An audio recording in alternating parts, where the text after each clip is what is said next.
calcium hydroxide, and I multiply it times 1 mole of calcium hydroxide for every 74 grams. And what I get is, let's see what I get. I get 2.70. I'm just going to pause this for a second to get my calculator off of this mode. So now, this gives me 2.70 moles of calcium hydroxide. So I'm going to put that up here. 2.70 moles of this reactant. So now I want to convert this into a product. So I'm going to convert it into the same product because I've got to compare apples to apples. I can't compare apples to oranges. That won't help anybody. So if I have 1 mole of calcium, 1 mole of calcium hydroxide for every, I gotta erase this real quick. There we go. For every 1 mole of calcium nitrate, you guys can all do that in your head. 2.70 times 1 divided by 1 is 2.70. So this ends up being just, 2.70 moles of calcium nitrate. So you can see that this is actually, the first one we calculated is my theoretical yield. This one down here never happens. I'm going to erase that. This one down here, it's just too much. We could never make that much. So this is my theoretical yield. Over here, let's just change the color. Over here, this is my limiting reactant. And this over here is my excess reactant. Okay, so I'm going to have to post some videos on molarity for you. I'm just going to label this over here. This is my limiting reactant. This is my excess reactant. And here's my theoretical yield. And feel free, if you want to highlight all your stuff or circle it, but just make sure you label all your stuff with units, and it gets confusing if not. Okay, so here we go. Let's keep on trucking along. Let's go to the next page. And based on the amounts, how much product can you theoretically produce? Well, we already showed that. Right, we showed that for one of them. And then how much of the excess reactant will remain? Now this is a new question. We haven't done this question yet. So what I'm going to have to do is I'm going to have to just kind of scroll back between these two pages. Alright, so for this one, down at the bottom here, this is the problem that we need to do. It wants us to find the theoretical yield of the other reactant, the other product as well. So I'm going to do that right here. So here we go. This is my limiting reactant. So if I take 2.25 moles of my nitric acid and I multiply it, and I can have, just based on my balanced reaction up here, I had 2 moles of water for every 2 moles of nitric acid. So if I had then 2 moles of water for every 2 moles of nitric acid, then what I get is just 2.25 moles of water. 2.25 moles of water. That is also my theoretical yield. So I can put Ty next to that as well. So 2.25 moles of the water, 1.13 moles of the calcium nitrate. So let's just scroll down to the next page. So we can say here we have 2.25 moles of water, and we have 1.13 moles of the calcium nitrate. There we go. And we can say C work above. Right? Because we already did that. Now, how much of the excess reactant will remain? So what I do is this. I start with my limiting reactant and I convert it into my excess reactant, and I say that to myself, I said, well, if I had 1.13 moles of my excess reactant, which was the, let me just scroll back up before I forget. My excess reactant, I'm just going to get some of this information down here. My excess reactant was the calcium hydroxide. Pause it for 1 second. Alright, so what I did was I just rewrote some stuff here. So I rewrote the whole equation. Here's the whole equation right here. I rewrote it so that way I wouldn't have to keep going back up to the other page. And then I also wrote down what I was given. So I wrote down my limiting, my excess reactant. Here is my limiting reactant, and then here is my excess reactant, the calcium hydroxide. And I wrote the amounts that I was given. And what I'm going to do now is I'm going to convert. So I'm going to take my limiting reactant, I'm going to convert it into an excess reactant. So my limiting reactant is 2.25 moles. So I have 2.25 moles. I'm going to make this a little bit smaller. 2.25 moles of what? Of nitric acid, of HNO3. And when I multiply that and I convert it into my excess reactant is the calcium hydroxide, based on the balanced reaction, I need 2 moles of HNO3 for every 1 mole of calcium hydroxide. And if you remember earlier that the 2.25, when we divided it by 2 was 1.13, 1.125, we're going to do 3 sig figs. So we have 1.13 moles of the excess reactant, which is the calcium hydroxide. Okay, this is not how much that we have. Okay, this is how much we used. So you have to label that so you don't get confused. This is how much we used. We used 1.13 moles of calcium hydroxide. How much were we given? We were given 2.7. How much will remain? What you do is you take the given and you subtract the used and you get how much remains. Alright? It's not that hard. So let's just scroll over here if I can. No, maybe, no, okay. So I'll take my pen in blue and can I not scroll over? Okay, whatever. So my given was 2.70. So I have 2.70 moles.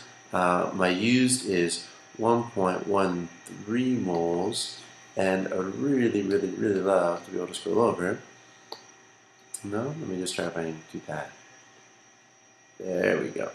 So now, well, that wasn't very cool. So now I can try to write in my units, because I should write my units here, right? So if I write calcium hydroxide here and here, once the computer catches up, alright. So if I write calcium hydroxide here and here, yeah, I ran out of room. Then 2.7 minus 1.13 is 1.57. So I have 1.57 moles remaining. I'm going to write my answer over here. So I have 1.57 moles of calcium hydroxide remaining. I'm going to box my answer. I would love to write units here, as you should, but for whatever reason, the computer's being a little bit weird and not letting me write my units. That's okay. Yeah, that's alright. No worries. So I can't scroll over anymore.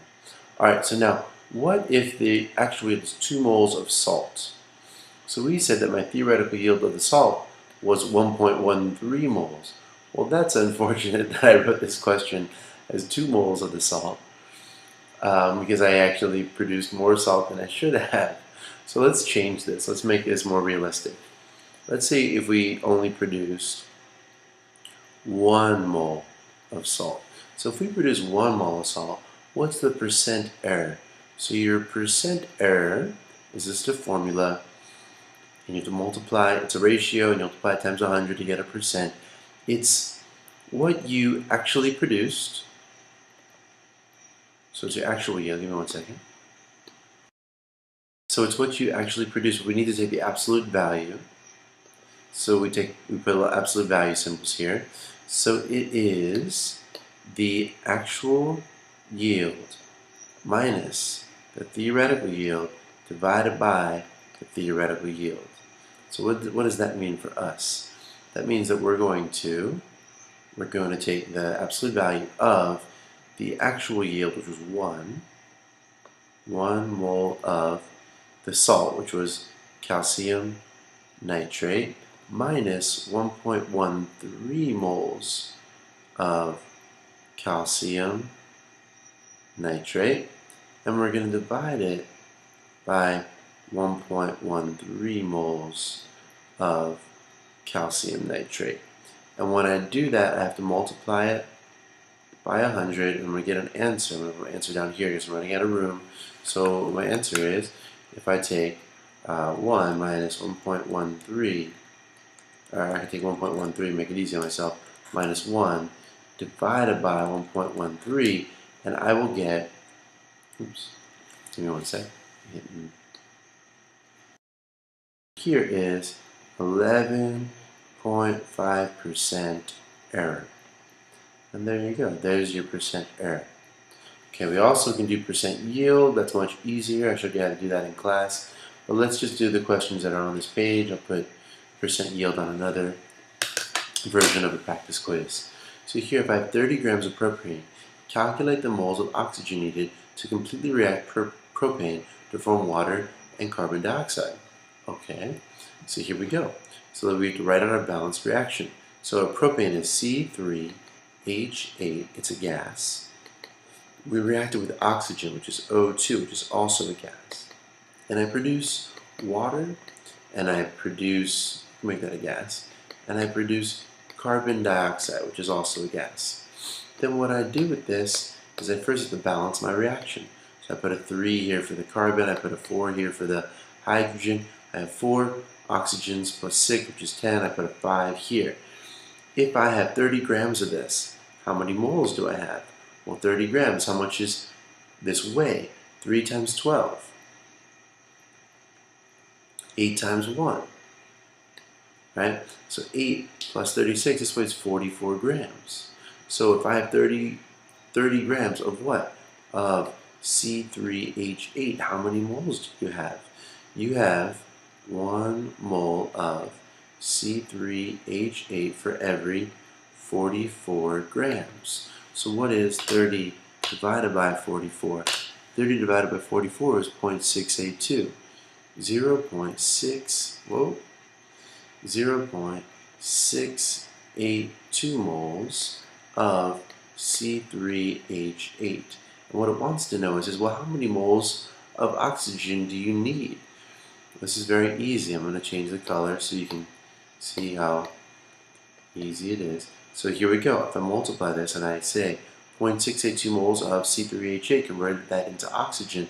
So if I have 5 moles of oxygen for every 1 mole of C3H8, then I multiply that number times 5 and I get 3.41.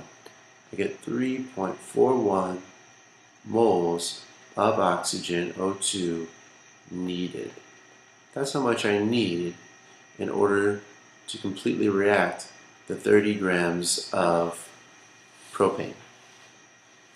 And then it says, given that 1 mole of a gas, any gas, at standard temperature and pressure has a volume of 22.4 liters, how many liters of CO2 will you produce from the reaction above? And the question should say at STP. So how many liters of CO2 at STP? STP, standard temperature and pressure, that is at 1 atmosphere of pressure, and the temperature is 0 degrees Celsius. Yes. Okay, so here we go. We're going to take the moles of my propane, I'm going to convert it into CO2, or I could take the moles of the oxygen and convert it into CO2. Either way, it doesn't matter. What we're going to do is we need the moles of the CO2, and then we can convert it into liters using this ratio that they gave us in the problem. So if I have 0.682 moles of C3H8, and I convert that into 3 moles of CO2 for every 1 mole of C3H8. Where did I get that 3 from? I got it from right there, the balanced reaction. Where did I get the 1 from? I got it from right there. 3 times 0.682 gives me 2.046. So if I have 2.046, which is really just 2.05, if I have 2.05 moles of CO2, then I need to convert this into now liters. So if 1 mole of a gas is 22.4 liters, I got that from right here, 1 mole of a gas is 22.4 liters, then, put my answer down here, then how many liters do I have? So 2.046 times 22.4 gives us 45.8. So we actually have 45.8 liters of CO2 at STP.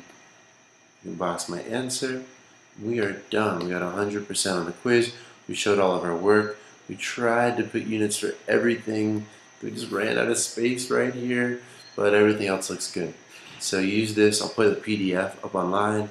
I'll put the video up online and use it to study. I'll make another version of the practice quiz and I'll give you hopefully a video and a PDF for that as well. Come in and see me to get help.